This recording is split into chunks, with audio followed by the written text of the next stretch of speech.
You clicked on this video because you want to know what happens when money disappears. Not slowly, but instantly. And yes, that's exactly the story we're about to walk into. Every dollar, every balance, every record of who owns what, gone like a dream fading when you wake up. But this video is not just about losing money. It's also about what collapses next, the moment the world realizes that money wasn't wealth, it was trust. It is the shared belief that one number means something. It is the belief that everyone will accept that number tomorrow. And when that belief evaporates, the collapse begins in stillness, not chaos. The first thing that would happen is that every financial system freezes at once. Trading floors go blank because algorithms cannot run without value. Banks still have servers, vaults, and buildings, but none of it matters. The thing that gave those buildings meaning is gone. At first, the world tries to treat it like a glitch. People hit refresh on banking apps, ATMs spit errors, card readers stop working. Most people find it annoying, not frightening. But the confusion escalates because the glitch isn't local. It is everywhere. It hits every bank, every card processor, every payment system, every currency. People tell themselves it will come back soon, but it doesn't. And the moment it doesn't, the first real cracks appear in the modern world. Because the first thing to fail isn't food, it isn't power, it isn't water. The first thing to fail is coordination. Money is the language of coordination. It tells trucks when to move. It tells ships when to unload. It tells factories what to produce. It tells farms where to send their crops. It tells workers where to show up. Without money, every system that relies on coordination begins to jam. Trucks stop moving because fuel cards don't work and dispatchers cannot authorize shipments. Warehouses freeze because scanners, invoices, and purchase orders mean nothing now. Stores cannot restock because suppliers cannot sell anything. And once the supply chain freezes, everything built on top of the supply chain freezes too.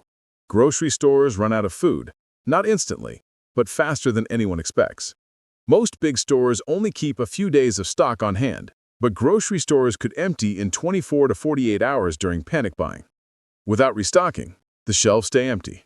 Fuel stations run out next. Fuel is the root of every system. It moves food. It moves people. It moves emergency services. It keeps heat and electricity flowing in some regions. Without money, fuel stops being distributed because no one can buy more. And when fuel stops, movement stops. No movement means no food, no medicine, no deliveries, no rescue. Hospitals lose access to supplies. They burn through backup fuel for generators. They run out of medicine, cleaning agents, gloves, and basic consumables. Doctors and nurses face heartbreaking decisions not because they don't care, but because there is no way to replace what they use. Utilities struggle next. Power plants need fuel, workers, and maintenance. Water treatment facilities need chemicals and parts. Workers need paychecks to keep showing up. When money disappears, authority loses its anchor. Laws rely on governments. Governments rely on budgets. Budgets rely on currency. And when currency disappears, government orders lose weight. People follow them only as long as they feel like it. That is when the second collapse begins, the collapse of structure. Not because people turn violent, but because the organizations that held society together cannot function without money. Without money, you cannot pay taxes. Without taxes, you cannot fund public services. Without public services, the state dissolves into loose pieces. Then another shift begins, the movement of people. Millions leave cities because modern cities require constant inflow. A city is a giant machine that eats food and fuel. Without those inputs, cities become traps. People migrate outward, hoping for farmland, safety, or small communities where cooperation still exists. Roads clog with stranded cars. Some people move on foot. Some form groups. Some try to rebuild order. Most simply search for a place where life still makes sense. And while people spread out, something else begins to appear: barter. When symbolic value dies, utility becomes currency. A mechanic trades repairs for vegetables. A nurse trades medical help for shelter. A farmer trades harvests for tools. Useful skills become the new wealth. Practical knowledge becomes the new status. Physical goods start acting like money because they meet three important traits. They last, they divide, they matter. Canned foods, salt, ammunition, alcohol, antibiotics, these become universal trade items because almost everyone needs them. This isn't civilization ending. It's civilization falling back to a simpler operating system. Then comes the deeper loss, the loss of knowledge. Not all knowledge, but all remote knowledge. High-tech devices stop working without replacement parts. Machines break down and cannot be repaired.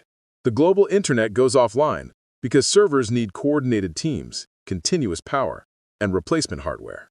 Humanity loses access to its collective memory. We still know things, but we no longer know everything. And when knowledge shrinks, capacity shrinks with it. People don't die because they forgot how to survive. People die because they depended on systems that required thousands of people working together. Money wasn't wealth. Money was the tool that made cooperation possible at global scale. But humans are adaptable. Even without money, they start rebuilding structure. Communities create their own internal rules. They form councils or leaders. They enforce simple laws based on necessity. And very quickly, people rediscover that pure barter is inefficient. To trade without friction, you need a stored unit of value. You need something people can accept even if they don't need it right now. So, local currencies emerge. A town issues paper notes backed by grain. Another uses tokens backed by firewood. Another mints small metal coins. For the first time, money reappears not as a symbol of national power, but as an object of local trust. People accept it because they can redeem it. The community backs it with real goods. And once communities have small money, cooperation becomes easier again. They can plan harvests. They can organize defenses. They can pay workers in a unit everyone trusts locally. That trust is small, but strong. Stronger than the old system. As people rebuild systems, something else becomes clear.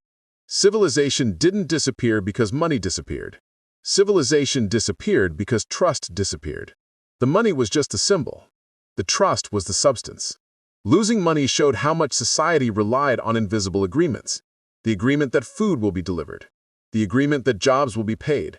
The agreement that stores will restock. The agreement that systems will work tomorrow. When these agreements collapsed, the world had to shrink to human scale. People had to rebuild trust one person at a time, one group at a time, one community at a time. As communities grow stronger, they start trading with other communities. Not on a global scale, not even national, just regional. Trade routes appear again. Caravans move goods. Security forms around them. Communication grows. Information spreads. At this point, money begins to evolve again. Not all at once, but step by step. Communities connect their currencies. They agree to common standards. They back their money with commodities or labor or storage. They treat money as a tool of cooperation, not a tool of speculation. The core idea becomes resilience. Money must never again rely on a single, fragile system. It cannot depend on one ledger. It cannot depend on one server. It cannot depend on one government. It must be local, redundant, and easy to rebuild. This understanding becomes the key lesson of the collapse. People learn that wealth is not the symbols. It is not numbers in a database. It is not paper bills or coins. Wealth is the capacity to work together. Wealth is the presence of skills. Wealth is access to food, water, safety, and knowledge. Wealth is people who trust each other enough to cooperate again. So what would happen if money disappeared? The world would freeze before it fell. Supply chains would die. Cities would empty. Skills would become currency. Communities would become the center of life. Local trust would replace global trust. Local currencies would replace national ones. Knowledge would shrink, but it would regrow. Civilization would break, but it would rebuild. Not because money returns, but because humans do. And the biggest lesson the world would learn is this. Money was never the thing holding society up. Trust was. If money disappeared, society would collapse. But if trust returned, society would rise again. Maybe that is the strangest truth of all. The world doesn't run on numbers. It runs on belief. And even if the numbers vanish, belief can be rebuilt by the people who refuse to give up on each other. Thanks for watching. I hope this video gives you something to think about. Please like and subscribe for more money and personal finance videos.